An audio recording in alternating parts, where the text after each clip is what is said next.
নীলফামারী জেলার গৌরগ্রাম ইউনিয়নে অবস্থিত একটি ঐতিহাসিক দিঘির নাম নীলসাগর। নীলফামারী জেলা সদর থেকে নীলসাগরের দূরত্ব প্রায় 14 কিলোমিটার। অষ্টম শতাব্দীতে বৈদিক রাজা বিরাট এই ঐতিহাসিক দিঘিটি খনন করেন বলে ধারণা করা হয়। বিরাট রাজার নাম অনুসারে এক সময় দিঘিটি বিরাট দিঘি নামে পরিচিতি লাভ করে। পরবর্তীতে অনেকে একে বিন্না দিঘি নামে ডাকতে শুরু করে এবং 1979 সালে এই দিঘিটির নামকরণ করা হয় নীলসাগর। নীলসাগরের মোট আয়তন 53.90 একর।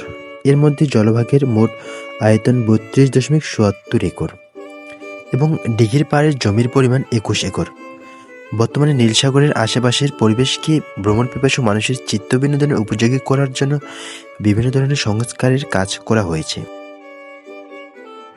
সাথে নির্মাণ করা হয়েছে একটি রেস্ট হাউস, প্রবেশ তোরণ এবং আরও দিঘির পাড়ের ভবিষ্যৎ সৌন্দর্য অক্ষত রাখতে পারে লাগানো হয়েছে বেশ কিছু বিভিন্ন ধরনের বৃক্ষ। নীলসাগর দিঘির পাড়ে আছে বনবাবুল, নারিকেল, মেহগনি, শিশু এবং আকাশমণি সহ বিভিন্ন জানা অজানা ফুল ও ফল গাছের সারি।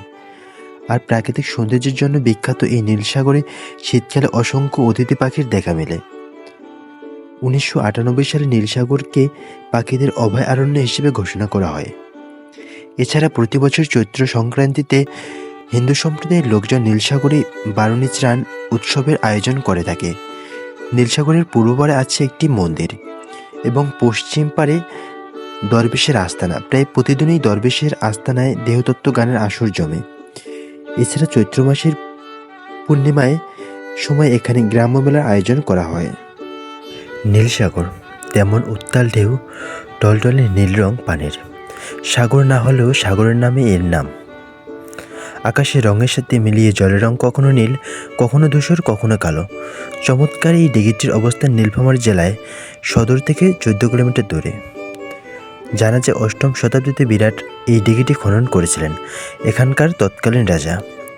গবাদি পশুর পানি সরবরাহ করার জন্য খনন করা হয় এটি।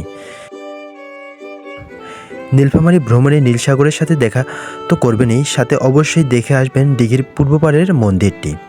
পশ্চিম পাশে আছে এক দরবেশের আস্তানা। প্রতিদিন এখানে দেহতত্ত্ব গানের আসর জমে ওঠে। চৈত্র মাসে পূর্ণিমায় মেলা বসে, সে সময়ে গেলে ঐতিহ্যবাহী মেলা থেকে ঘুরে আসতে পারেন।